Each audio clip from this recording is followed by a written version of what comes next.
네, 여러분 안녕하세요. 슝슝입니다. 오늘은 시장에서 가장 주의 깊게 생각하고 있는 경기 침체가 진짜 오는 게 맞는지에 대해서 한번 이야기해 보려고 하는데요. 주식을 하시는 분들이라면 대부분 관심을 가지고 계시고 알고 계실 8월 첫째 주의 중요 이벤트에 대해서 한번 공유하면서 같이 이야기해 보는 시간 가지려고 해요. 네, 8월 첫째 주에 보면 8월 1일부터 시작해서 8월 5일까지 많은 미국의 경제 지표들이 발표됐는데요. 이 중에서 가장 중요하게 생각하는 거는 제조업 구매자 지수 아니면 신규 실업 수당 청구 건수, 그다음 비농업 고용 지수, 실업률 이 정도가 될 것 같은데요. 오늘 한번 이거에 대해서 이야기해 보도록 할게요. 일단 시장에서 가장 우려하는 것은 무엇이 있을까? 이렇게 생각해 봤을 때, 첫 번째로는 인플레이션이 과연 잡히나? 두 번째는 금리 인상 때문에 경기 침체가 오는지, 이게 아무래도 가장 큰 핵심 이슈라고 보여지는데요. 일단 경기 침체가 오는지 확인할 수 있는 경제 지표로는 다양한 것들이 있지만 제조업, 비제조업 구매자 지수 한번 보도록 할게요. 제조업, 비제조업 구매자 지수가 예측보다는 상회하는 지표가 나오게 되면서 경기 침체를 우려했는데 경기 침체가 아닌데? 이런 반응이 많이 나오고 있죠. 제조업 구매자 지수를 보면 일단 이전보다는 0.2 낮은 수치를 기록하긴 했지만 시장에서 예측한 예측치보다는 높게 나왔거든요. 경기 침체를 시장에서 우려하는 만큼보다는 생각보다 많이 떨어지지 않았고, 이 수치가 50 이하로 내려가지 않는 이상에는 경기가 생각보다 아직 튼튼하다고 볼 수 있을 것 같아요. 10월에 발표되는 지수를 꾸준히 트래킹 해봐야 알 수 있겠지만 50을 하회하지 않으면서 다시 50 후반대로 올라갈 수 있을지 한번 기대해봐도 좋을 것 같습니다. 자, 그 다음 알아볼 지수는 비제조업 구매 지수인데요. 제조업 구매자 지수는 오히려 이전보다 올랐어요. 예측치와 이전치 모두를 상회하고 상승 중인데요. 현재 경제는 아무래도 강하고 이 정도 금리 인상은 버틸 수 있다는 걸 보여주고 있는 지표인 것 같아요. 아무래도 예측하기로는 이전보다 더 실제로 경기가 안 좋아질 거라고 예상했는데 예측치보다 이전치보다 높게 나왔다는 것은 주식시장에서 긍정적으로 바라볼 수 있는 지표가 아닌가 싶습니다. 그 다음으로 중요하게 보고 있는 건 아무래도 실업률, 실업수당 청구 건수, 비농업 고용 지수가 될 것 같은데요.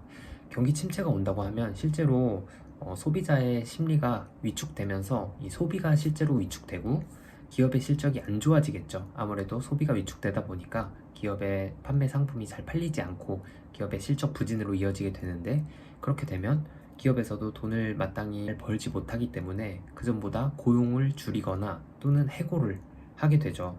그러면 그런 기업에 다니고 있던 직원들이 실직으로 인해서 수입원이 없기 때문에 또한 실직으로 인한 소비 위축, 이렇게 무한 악순환이 반복되게 되는데, 이번 지표는 어땠을지 한번 같이 확인해 보시죠. 실업률을 보시게 되면 2020년 5월경에 14%가 넘었었네요.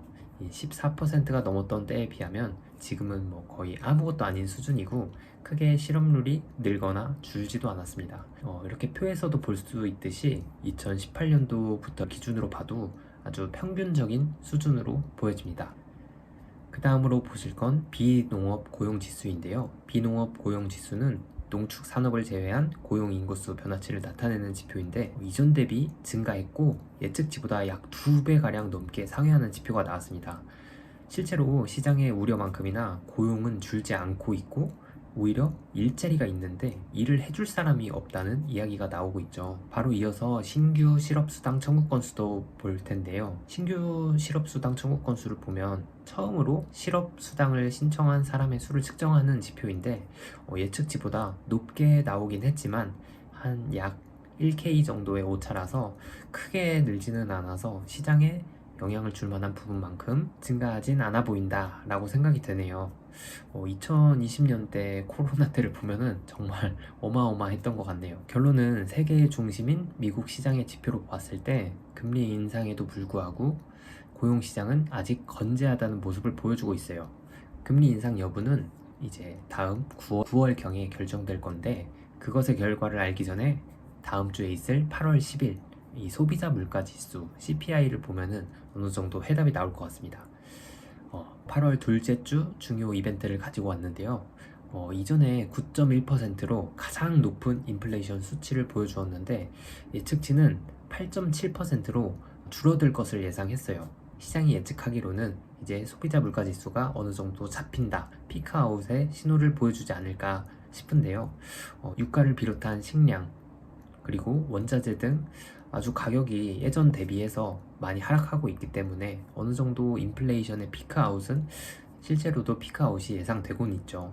8월 10일에 소비자 물가 지수가 발표되면은 다시 한번 영상을 찍어서 실제로 예측치보다 낮게 나왔는지, 소비자 물가 지수가 잡혀서 인플레이션이 정말 피크아웃을 치고 점점 내려갈지, 그것에 대해서 한번 영상으로 다시 찾아뵙도록 하겠습니다. 네, 오늘 전체적으로 경제 지표를 보다 보니 아무래도 미국 시장이 요새 꾸준히 상승하고 있는 건 경기 침체를 우려해서 주가 하락폭이 굉장히 컸는데, 실제로 지표들을 까보니까 금리 인상을 했음에도 불구하고 인플레이션은 어느 정도 잡히는 것 같고, 그런데 불구하고 경기 침체 우려인 실업률이나 또 제조업 구매자 지수, 실제로 경기가 원활하게 잘 돌아가고 있어서 어느 정도 회복하는 추세로 보여집니다. 그런데 이제 다음 주에 발표될 소비자 물가 지수, 진짜 인플레이션이 잡히나 이 지표가 명확하게 나온다고 하면은 실제로 주식시장은 조금 더 회복세를 넘어서 상승세로 이어나가지 않을까 싶습니다. 네, 오늘 영상은 여기까지고요. 영상의 내용이 도움이 되셨다면 좋아요와 구독 한 번씩 부탁드리도록 하겠습니다. 네, 다음번에 더 좋은 영상으로 찾아뵙도록 하겠습니다. 안녕.